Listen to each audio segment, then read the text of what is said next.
Ladies and gentlemen, welcome back to the thing you should be watching every fortnight, and that is the Circus of Safety podcast. Here we are again, boys. How are we, Andy?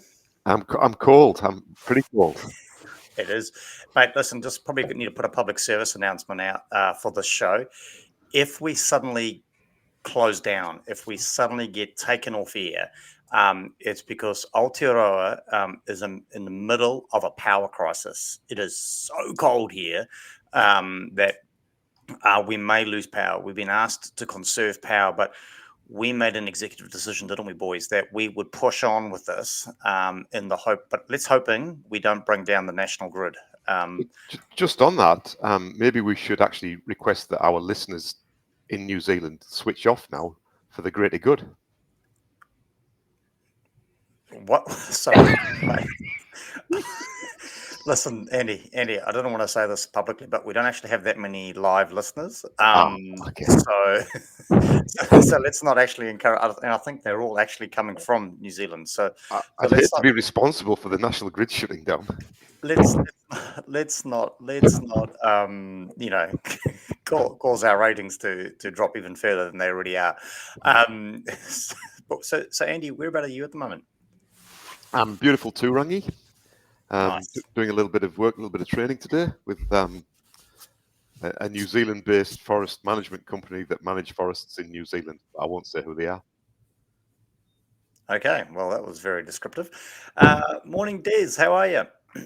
I'm doing okay, but you might hear in my voice I'm not feeling 100%. You okay? Picking up on that? Yeah, bit of a sore throat, and it's been persistent. I haven't been able to shake it for about a week. Wow. So I went to the doctors actually, and it turns out my metanoia gland is infected. Your what? My metanoia gland. So it's in the early stages, but if things get worse, I could need a full Brendanectomy. Man, how do you make this stuff up? Are you for real? Well, I have to say, gents, actually, the consult and the prescription inspired me. Wow. And I thought I might do today's disclaimer in the style of a medical prescription. Oh, wow. Okay, this will be interesting. So here goes. So Circus of Safety capsules taken for the prevention and treatment of workplace safety boredom and ignorance. Take one per fortnight and repeat as many times as able. The active ingredients are a blend of cautionary tales, humour, and practical advice. The directions for use: consume orally, only while fasting from specific circumstances. Not to be taken in relation to any specific circumstance where further consultation and professional advice is required. Warnings include side effects may include increased awareness, occasional laughter, and a desire to share safety tips with colleagues. In rare cases, excessive caution may lead to spontaneous risk assessments in everyday life. So there you have it. Nice, Des. I like that. I reckon that should go on a T-shirt. Wow, that is. You have excelled. If it did go on a T-shirt, where would one purchase that T-shirt? Oh, I think probably there's various places they could, but probably the easiest for them would be to go to the circusofsafety.com website and just browse the fantastic range of merchandise that's available there. Wow, so merchandise on a website, that's pretty impressive. Wow, that's got to be awesome. I mean, so if somebody, say, by chance wanted to get themselves some mugs, would one go to said website as well? One could. But I do believe that there is another way that people can get mugs, and the way that this is that somebody Andy. makes up a cock and bull story. Andy. Oh. No, I want to hear this. Andy? Tell us what's happened. No, Andy. Well, it was a bit of a sob story. It was presented to me. You know, I'm a sucker for that sort of thing. Someone suggested that they were heading overseas, and it would be a good opportunity to spread the word of the Circus of Safety across Europe and, if not the wider world, and that they were heading in that direction. And could they possibly have a number of mugs to take with them? And I said, sure. How many? And they said 5. So I presented them with 5 mugs. One for every day of the week. And guess what's happened? Person's still in Auckland. Wow! I can't believe you went there. I thought this was a safe place, but thought this was a safe place. Okay. Yep. No. Okay. Back, Brenton. You've caught me out. I'm sorry, Andy. You're not getting those mugs back. You're not getting them back. But no, that is true. Unfortunately, I was. I've still got my bag packed, mate. I can show you. Honestly, the mugs are in a bag, ready to go. Unfortunately, due to some circumstances beyond my control, the trip to the UK had to be cancelled this time around. But fingers crossed, we get another opportunity, and maybe we could take the Circus of Safety, take the whole team on a road trip. Would be pretty cool. Hey, but before we get into this, Andy, you don't have a lot of time, but any updates on our young apprentice, Oliver? Not really sure because I haven't really seen much of him this week. What have you been on holiday again? No, I might. It's pointless, but I've done 5 days work this week again. What? Between the hours of what, 10 and 2? No, actually, this no. Proper days work. Okay, so once again, you've left young Oliver unsupervised out there making decisions. What kind of example are you setting, mate? What could possibly go wrong? It's only safety, right? It's only safety. Okay, boys. Well, hey, listen, Andy, I know you don't have a lot of time. Apparently, you got another day's work ahead of you today in the beautiful Turangi. So should we do this? Let's do it. Let's spin that wheel. Okay, there we go. The wheel's up. We can all see the wheel, boys. Not a lot left on the wheel, so we've got some really juicy topics still to go. So here we go.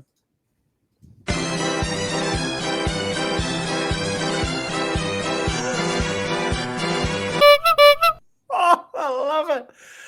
Absolutely love it. This, Andy, I know you've been excited about this. There's been a bit of debate as to who actually came up with this one. But are near misses a thing of the past? What a topic. This is exciting. I not often, not often do the things that we want come up. So, Andy, your initial thoughts, shock, wisdom on the topic: are near misses a thing of the past? I just think it's beautifully worded. Obviously, it was from me then. Yeah, obviously from me. Beautifully worded, and I'd be interested to see where this conversation goes. Oh wow! Hopefully, it goes forward and not backwards, right? Hopefully, forward and not backwards. Des, can you get any words out? What are your thoughts, mate? Are near misses a thing of the past? I mean, what are your thoughts, mate?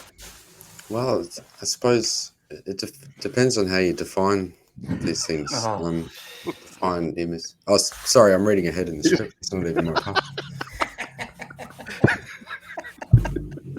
So yes, it is a very clever play on words, and I didn't realize it was the idea of looking at near misses was a controversial thing. I thought it was a fairly obvious good thing to do. Oh, do you actually do that? Yeah. Oh, okay. Maybe I should. Some people don't. Okay. No, possibly not. Okay. Well, let's get into it then, right? So that's.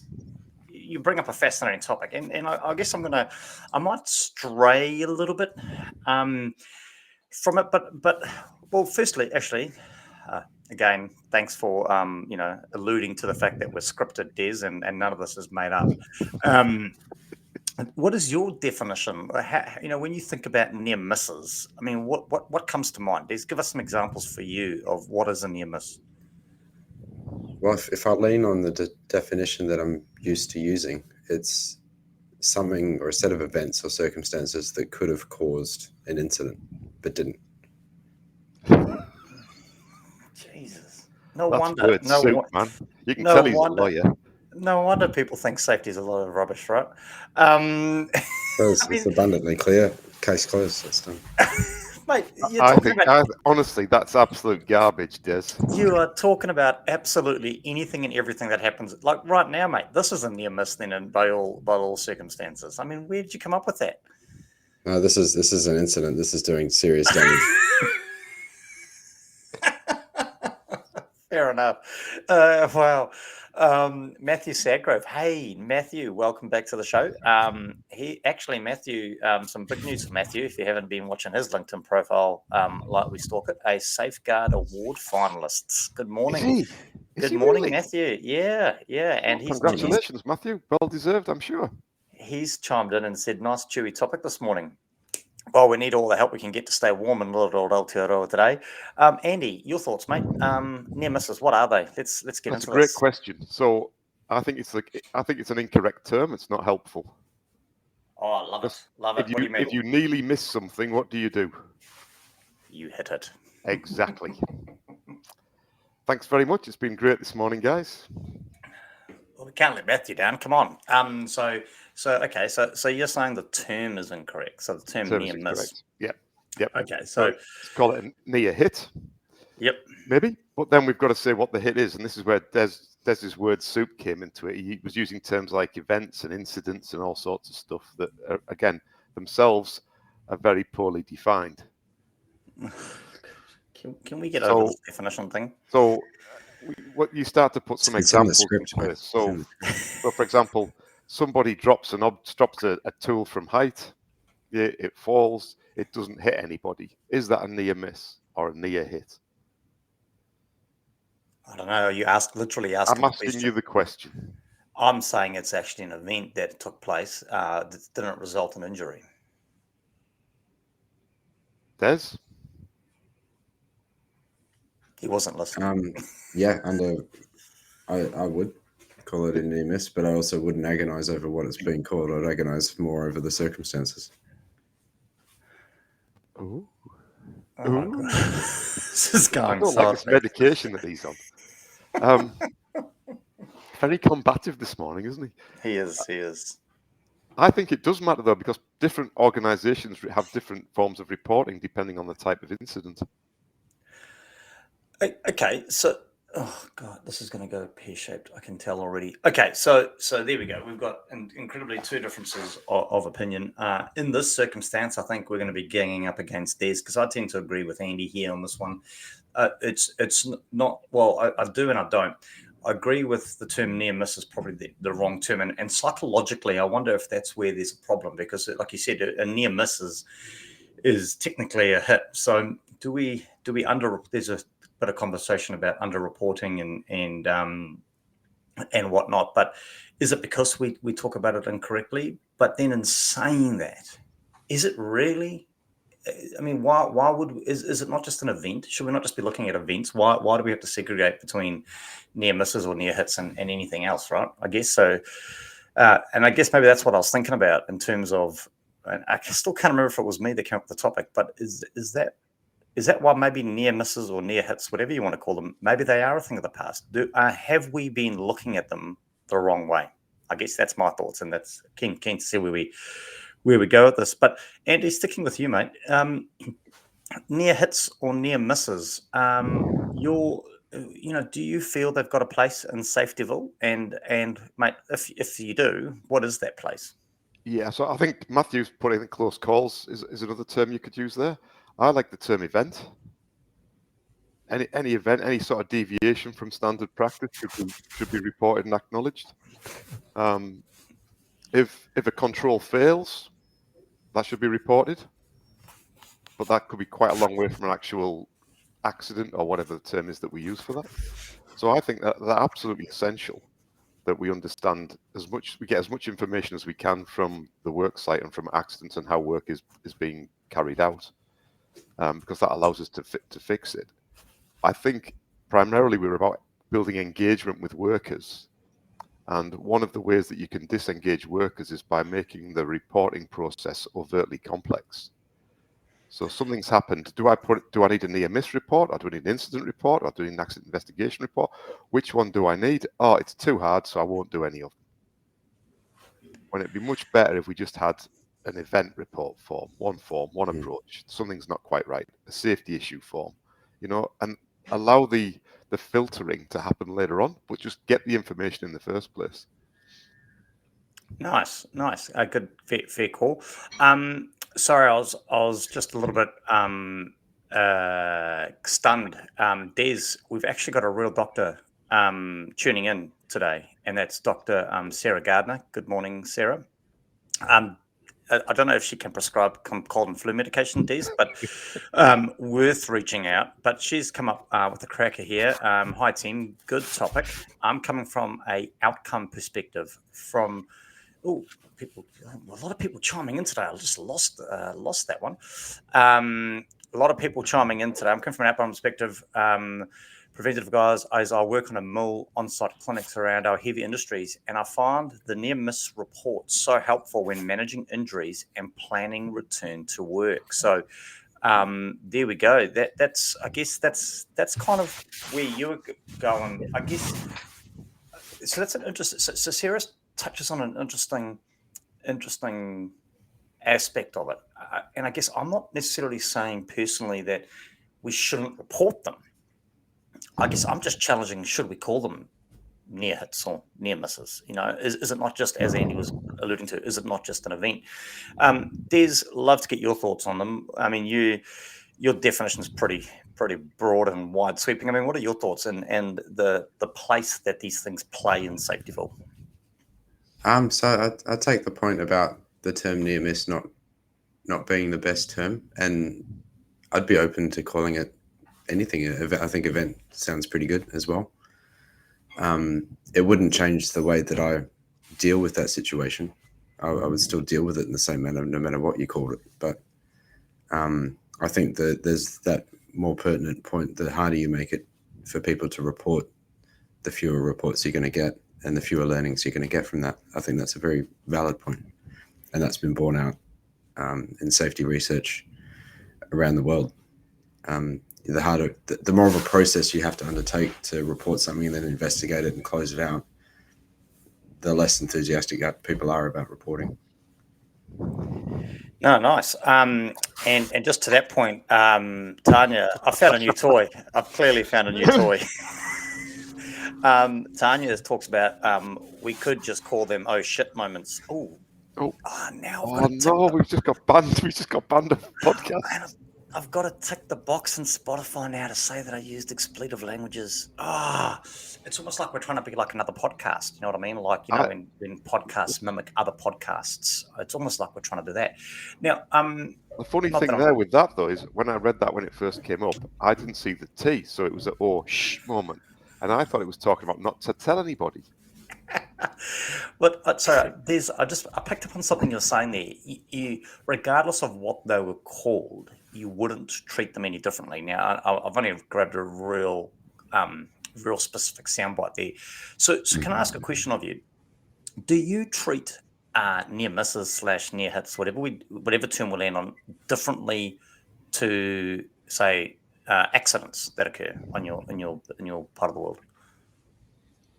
No, they're all sort of subject to the same triage of response that any injury or property damage or anything like that would be subject to. Okay, great. So regardless of the term, I guess you're treating them the same, right? Yeah. So Andy, what about yourself? Would you, regardless of the term we land on, and I guess I probably almost know your answer here, I'll just give you an opportunity to say a few words. Are you in the same boat there as Des, regardless of whether it's a near hit, near miss, accident, event, whatever we call it? I mean, would you be promoting to your clients, the few that you do have, that they treat them the same way? Yeah, because it's at some point you're talking about a failure, I would suggest, and it would be the significance of that failure that would trigger the type of investigation or understanding that you would undertake after that. Yeah, and I think that's where our mate of the show, Paul Shaw's coming from. Isn't the response the important thing here? And I guess I'm fascinated to pull this thread as well. And this is going to be like potentially going to unwind like a what? Oh, sorry, how do I go?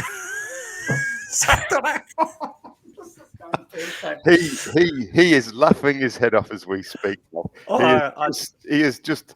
He just put the hook out there and he just watched us and then he just struck. He baited. I thought I was unshowing his last comment, but because he threw in another one. I accidentally clicked the wrong one. Semantic BS. Okay, Paul. You'll keep, mate. You'll keep. Okay, no, but so then this becomes a fascinating thing, right? If we pull this thread of we treat them the same way, and maybe this is another topic for the wheel somewhere else. Do we then focus on the actual outcome, because effectively the actual outcome of a near hit or a near miss, if we stick with the traditional thoughts on this, would suggest that the actual outcome was nothing, right? There shouldn't be an actual injury related or damage or an environmental issue following it, but the potential outcome of a near hit or near miss is what generally drives those. So how do we tackle that? Des, your thoughts? That was a really long question. I think I lost track of it. So I was listening, Brenton. Okay, Andy, take it away, mate. What are your thoughts? I think there's a potential for making it more complex than it needs to be, and it really should be the significance of the failure that you're investigating or that you're pitching your corrective action at. Start talking about the potential outcome. You end up having absurd conversations because could it have killed somebody? Yes, it could. But so that would then trigger everything to be big. It's like getting back to the risk matrix concept. You end up with absurdity, this whole idea that anything can kill you. And unless you've got some real... God, you are playing around, aren't you? Sorry. Unless you've got some real quite tight context around what we're talking about, you have absurd conversations. And I think you should focus on the significance of the failure. What was the problem? What was the failure? What went wrong? What didn't go right? However you want to phrase that. But that should be the important thing, not necessarily focused on the outcome or the potential outcome. Okay, so Des, I'll try to summarize the question. If we're worried about the outcome, and traditionally near misses or near hits are focusing on potential rather than actual outcomes, would there be a worry there potentially if we treated them all the same and we worried about outcome, we'd lose some opportunities of learning maybe? I think no, because if I use the word triage rather than treat or respond before, and I chose that word really carefully because sometimes where there is an actual injury, the circumstances might just be so mundane and unhelpful that it doesn't really deserve much of an investigation. Maybe someone is on a flat walkway, there's no spillage, there's no uneven ground, there's nothing for them to trip on, and their knee just gives way. And it happens sometimes, and it can still be a serious injury, but we're not going to learn anything from that investigation, apart from the fact that maybe they had a dodgy knee, right? Exactly. And I would say the same about near misses, the events, or failures. I don't like the word failure either. I think not yet successful is more kind. You and your PC nonsense. Honestly. I'm sorry. Yeah. Guys, I'm trying to talk here. Let's have a serious conversation. So sometimes a near miss, an event that doesn't result in any injury or damage, you can potentially learn something really valuable from that, and that's why I use the word triage. Nice. Maybe I hope someone's writing this down. That could be another topic for the wheel. Like how do we go? But is the traditional way of responding to near hits / incidences the right way to go about it? Right? Because historically, I guess that's where I'm going with this. Historically, the issue is we focus on outcome. Right. And I guess it becomes really interesting when you've got that as a mindset. Sorry, my brain's going at 100 miles an hour and I can't actually get it out of my mouth fast enough. So, Andy, back up to you, mate. Listen, what are your thoughts around... I know, okay, forget about the term. We'll just call it near misses / near hits. Yeah. Do you see any pros in measuring this sort of thing? Like keeping track of this sort of thing. Do you see any pros to it in the scheme of things? I Absolutely. But one of the things that often puzzles me around this concept and the terminology is that is near misses, is that a lead or lag indicator? Because this is where I started thinking about this subject in quite depth a number of years ago, when it was on one of the EMA diploma courses, and somebody asked the question, and I didn't have an answer, and I still haven't really got my head around it. Okay, well, there we go. That'll be an interesting thing. No doubt. We've got quite a lovely chat group this morning. It must be people trying to stay warm. It'd be fascinating to get people's thoughts on that. Are near hits / near misses, are they a lead or a lag indicator? Great. Des, what are your thoughts?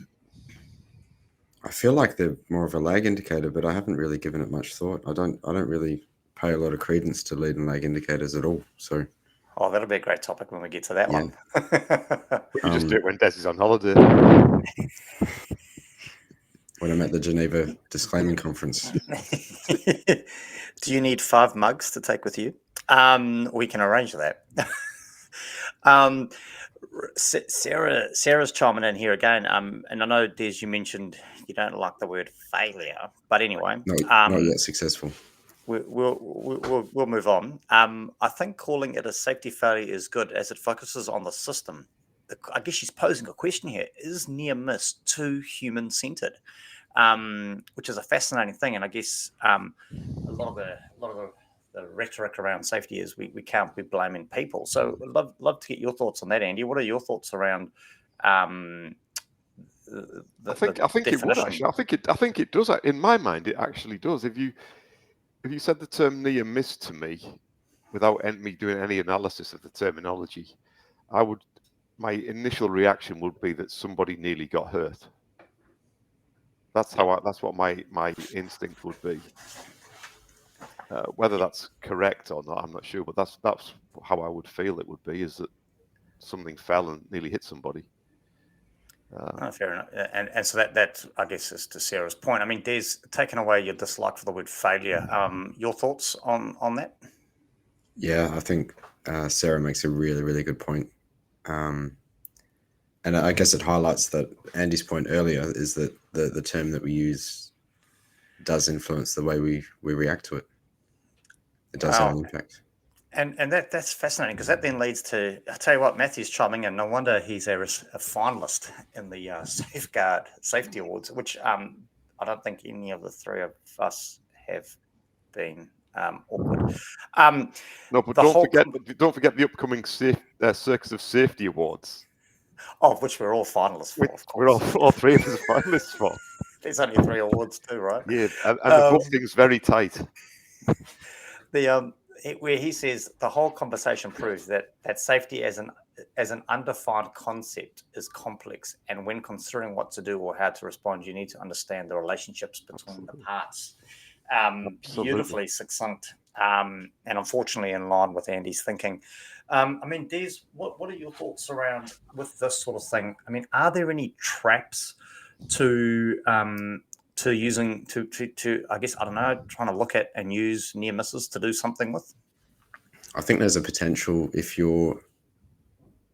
what you're trying to collect data from these events or near misses is too broad, you run the risk of being inundated with a whole bunch of sort of meaningless reporting,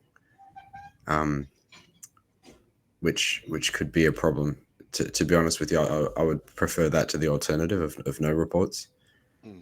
I'd rather be inundated than have radio silence when it comes to incident reporting. But I suppose that could be a trap. No, fair enough. Good words of wisdom there. I mean, Andy, what are your thoughts? What are some of the traps you see when it comes to near miss or near hit reporting? I think it adds an unnecessary complication to the whole process. It's just another term that we've used historically, possibly because it made sense at some point. But I think if we're focusing very much on getting reporting done, we want to make that as simple as possible. And calling it a near miss different to an accident or an incident isn't helpful. We just want the information. We can triage it once we've got it, and we can filter it once we've got it, and we can decide what to do with it once we've got it, but we've got to get it. And if people are thinking, oh, which form do I fill in, which box do I tick, that's the trigger for them not to do it. Yeah. And yeah, I'd get rid of the term. I don't think that's any value. I guess it's a little bit like going to the supermarket and trying to buy a loaf of bread these days, right? Do you want toast? Do you want wheat? Do you want white? Do you want sandwich? Yeah, I just want a loaf of bread, right? And again, are we? And this could lead into another conversation. And maybe I need to write this down. I might have to read back and go back and listen to the show afterwards. But are we expecting too much of people when it comes to managing safety? Like, your general, are we as safety professionals becoming incredibly lazy here, where we are pushing out and asking Joe Blogs to do things like determine whether it was a near miss, an accident, when at the end of the day, does it actually matter? And are we just being lazy about the way we approach our job? I guess that's my worry, and something I'd love to maybe explore another time with you guys as we kind of head off there. So, Andy, I mean, I guess I'm just mindful of the time, and I don't want to cut the show short, but I don't want to rush the ending either. But I mean, anything you want to say to wrap up the conversation regarding the whole near miss? I mean, so thinking about and wrapping up with in your thoughts, are near misses then a thing of the past? I think they should be. I think we should just put that to one side. We should come up with maybe a dozen key terms that we use consistently in safety, and we should agree and focus on those moving forwards. At the moment, there's just too many different terms. Can I get a flat white with an extra shot, please? Sure. It sounds like you got a coffee machine going in the background there, someone. So should we start some form of international accord, maybe?